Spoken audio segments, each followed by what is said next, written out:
morning. Good morning. Good morning. Happy birthday to you. Happy birthday. Swimming ikaw? Swimming? Happy birthday.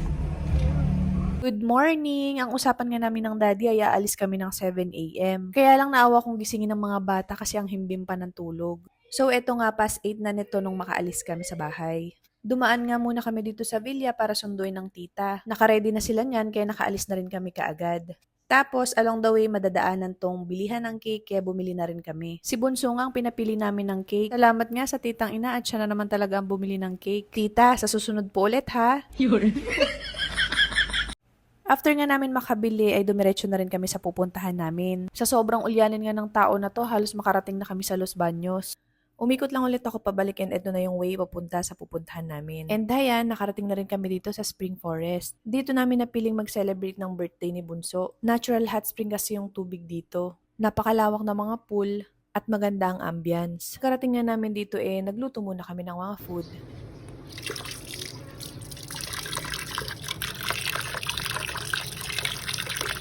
Nilagyan ko nga ng foil tong ihawan. Super kapal na kasi ng mga uling sa bakal. Ganito nga yung itsura niya. Tapos, si daddy naman nagluto na ng sinigang. And pinagluto ko na rin si Ashley ng egg. Habang nagluluto nga si daddy, prepare na ni ate yung ibang rekado na gagamitin para sa iba pang lulutuin. Tapos ako, inaayos ko yung ibang gamit habang yung mga tita inaasikaso yung mga bata. Konti lang naman yung prepare naming food. Kasi 7 lang naman kami. After makapagluto ay nagsikain na din. Para magkasig. After kumain, pinagpahinga lang yung mga bata and then ayan, nag-swimming na sila. Ito nga yung itsura ng resort. Tingnan mo ha. Happy si Boto. Yan. Alam nyo ba yung feeling na first time nyong ma-experience na may anak kayong magre-request kung ano yung gusto niyang gawin sa birthday niya? Nakakatuwa kasi si Bunso talaga ang nag-isip na mag-swimming. Kasi si Ashley naman hindi niya masasabi pa yung gusto at ayaw niya. After ilang oras na pag-swimming, eto at may hinanda kaming surprise kay Bunso. Hello!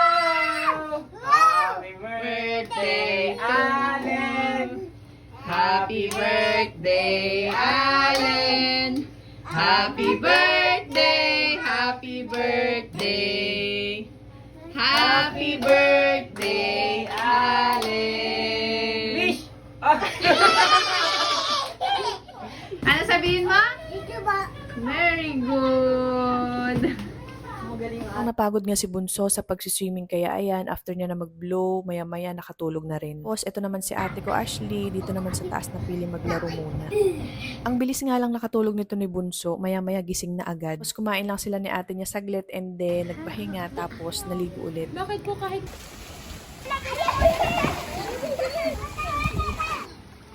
Gusto mami, Allen, oh. Dapat abot mo na dito. Allen. Fast forward, tapos na sila mag-swimming and bago ko sila bihisan, syempre, papahidan ko sila nitong kamay ni nanay, vapor rub. Bandang 5 p.m. na nga nito at nakapagligpit na kami, si daddy naghahakot na ng mga gamit. Dumami na rin ang tao dito sa resort, mga panggabi, kaya uuwi na rin kami. Hanggang dito na lang muna ulit. Salamat sa inyong pagsama at panonood. God bless!